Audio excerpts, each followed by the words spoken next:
Ça m'amuse beaucoup de parler de la règle du jeu, parce que c'est évidemment, de tous les films que j'ai faits, celui qui a eu le plus gros insuccès.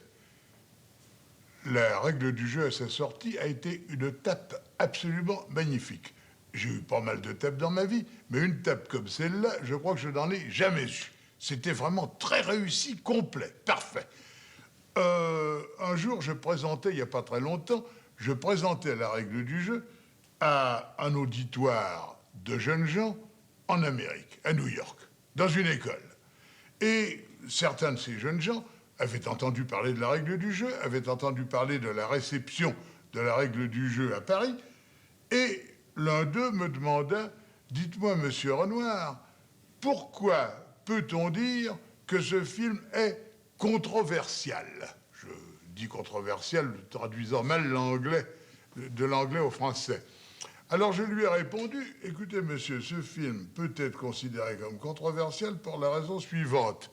À la première du film au Colisée, j'ai vu un monsieur, un spectateur, qui très gravement déployait un journal, sortait une boîte d'allumettes, craquait l'allumette, mettait le feu au journal, avec l'intention absolument évidente de ficher le feu à la salle.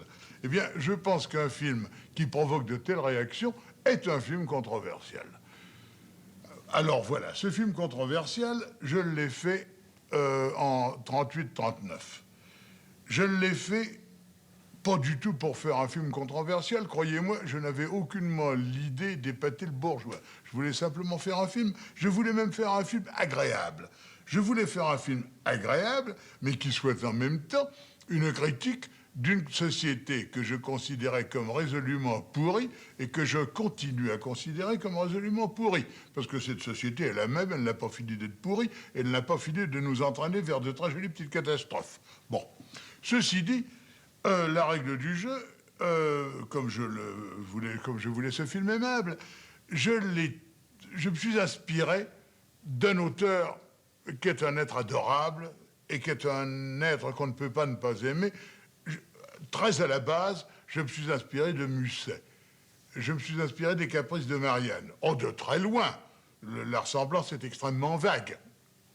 Mais en fait, dans mon intrigue, il y a quelque chose qui rappelle les Caprices de Marianne. Puis, vous le savez, il faut toujours un tremplin pour partir. Alors, disons que mon tremplin, c'était les Caprices de Marianne.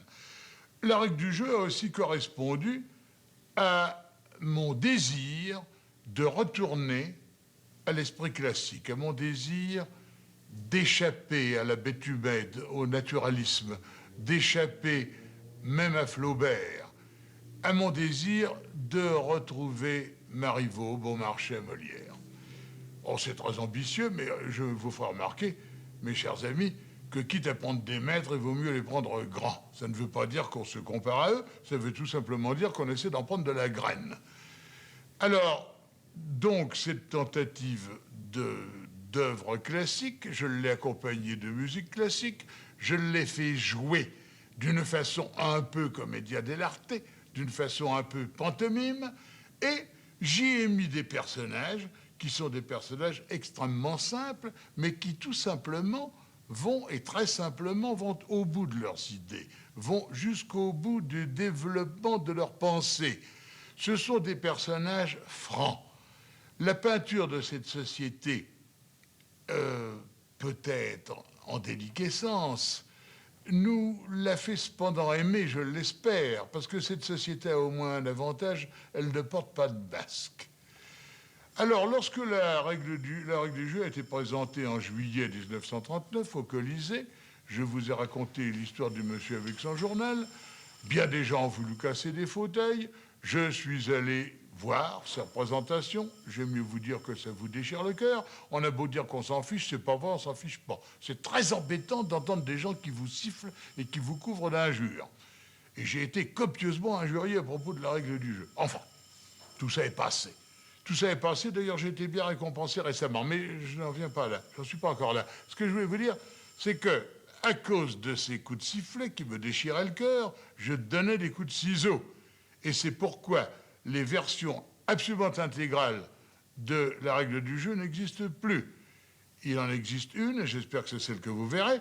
Il en existe une qui est presque intégrale, qui a été reconstituée par les soins de techniciens du cinématographe qui ont su retrouver les négatifs, en tirer des positifs, refaire une copie complète, bref, reconstituer le film. Dans cette reconstitution, il ne manque qu'une scène qui n'est pas très importante. C'est une scène où je joue moi-même avec Roland Toutain et où il est question de l'intérêt sexuel des bonnes. Vous voyez, ce n'est pas une question primordiale. Je disais que j'ai été bien récompensé plus tard. En effet, il y a de ça 3 ans, j'étais à Venise et les gens du Festival de Venise, très aimablement, ont eu l'idée de montrer cette copie intégrale qui venait d'être reconstituée dans leur grande salle une après-midi.